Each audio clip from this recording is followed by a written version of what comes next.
Disclose our winners. I would say top three. Go ahead, Miss Jen. Yes, for this round, kasi medyo mahirap nga siya. So, we decided again to choose two winners.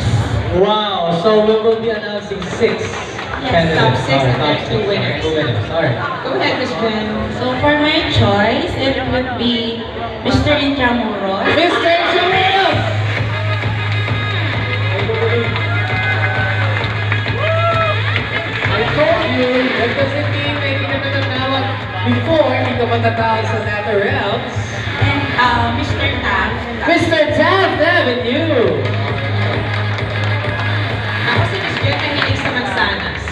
Saka mahilig siya sa taga-UN, Taft Avenue, Lasal ata. Mahilig sa mansanas, no? Okay. Go ahead, Sir Jonathan. For me, I choose Quirino.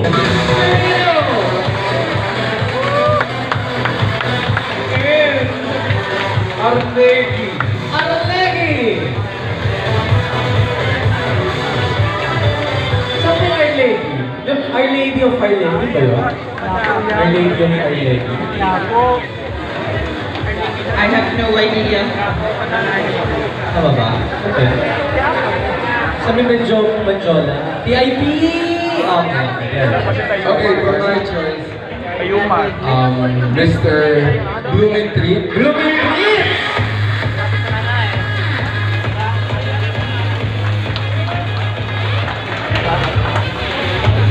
And Mr. Tayuma. And Mr. Tayuma!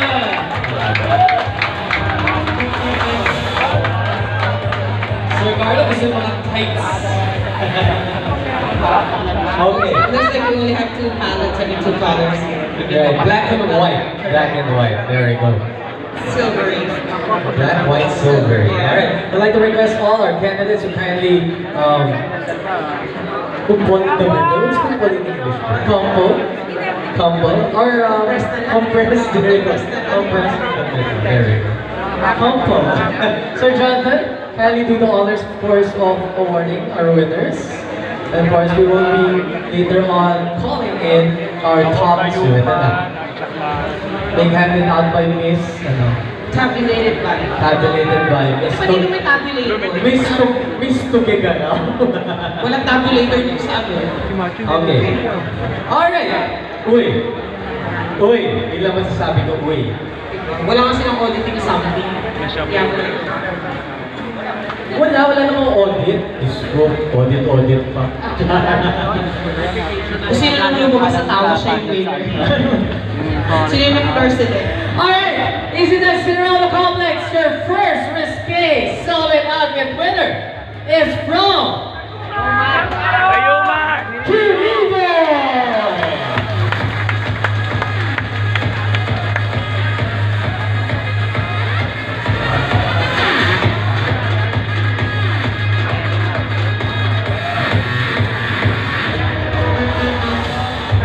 Alright. L? Ako na ba? Makikisilip na lang. Silip na Careful lang. na baka mag-jamay ka. Oo nga. Ayan na, okay. You need to announce ko kanina sa left. I'll be announcing the right. You'll be announcing the right. Alright. Our second winner is from, or representing, I can actually hear it, Intramuros. Intramuros!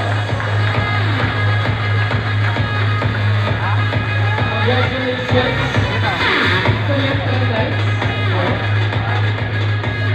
Defeating Arellano University, defying the odds, di ba? Twice to beat ng Arellano, tinari ng letran. Alright, there you have it, ladies and gentlemen. Your winners, Quirino and Intramuros! Thank you so much, Chance. You may now prepare for the last segment. In the most anticipated segment, of course, of our competition. I'm actually about to say that. Very